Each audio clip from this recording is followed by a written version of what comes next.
កិច្ចប្រជុំកំពូលអាស៊ាននៅលើកោះសេប៊ូត្រូវបានបញ្ចប់ហើយ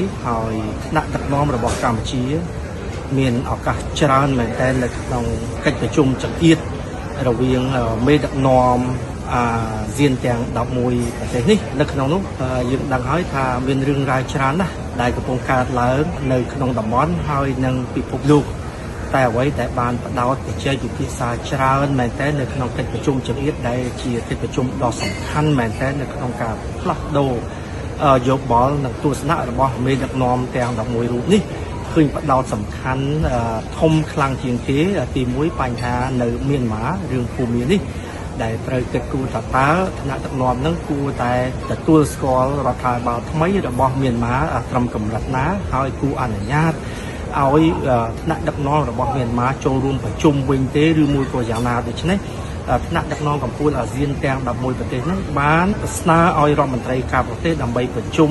បន្តពិនិត្យមើលលទ្ធភាពថ្នាក់ដឹកនាំរបស់មៀនម៉ានេះដើម្បីឲ្យចូលរួមនៅក្នុងកិច្ចប្រជុំ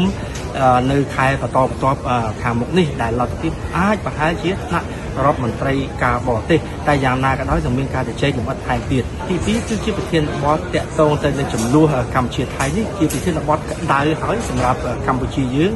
ហើយនេះក៏ជាឱកាសមាសរបស់នាយករដ្ឋមន្ត្រីកម្ពុជាដែលលោកបានលើកត្រង់ចំលើទស្សនវិជ្ជាទាំងអស់ដែលទាហានថៃបានធ្វើមកលើប្រទេសកម្ពុជាហើយជាការឆ្លើយតបគឺมันមានប្រតិកម្មអ្វីឲ្យគួរឲ្យកត់សម្គាល់ក្រៅពីការសន្យារបស់ថ្នាក់ដឹកនាំរបស់ប្រទេសថៃថានឹងព្យាយាមស្ដារទំនាក់ទំនងកម្ពុជានិងថៃឡើងវិញតាមរយៈទី1យន្តការដែលមានស្រាប់ហើយទី2នឹងអាចបញ្ជូនតំណាងទូតនៃប្រទេសមួយនោះឲ្យវិលត្រឡប់ទៅកាន់តំណែងរបស់ខ្លួនវិញហើយអាចចាប់ផ្ដើមពីអនុប្រធានទូតទៅនេះគឺជាការបញ្ជាក់ពីព័ត៌មានក្រៅផ្លូវការនៅឡើយទេមិនទាន់បានប្រកាសជាផ្លូវការទេប៉ុន្តែតម្រង់អាចទៅតម្រង់នេះហើយនឹងអាចមានការប្រជុំជាបន្តបន្ទាប់ថ្នាក់រដ្ឋមន្ត្រីការបរទេស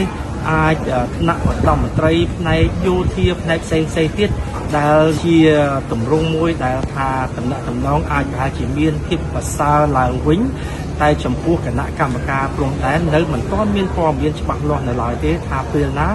ដែលគណៈកម្មការព្រំដែននឹងអាចចាប់ដើមដំណើរការឡើងវិញ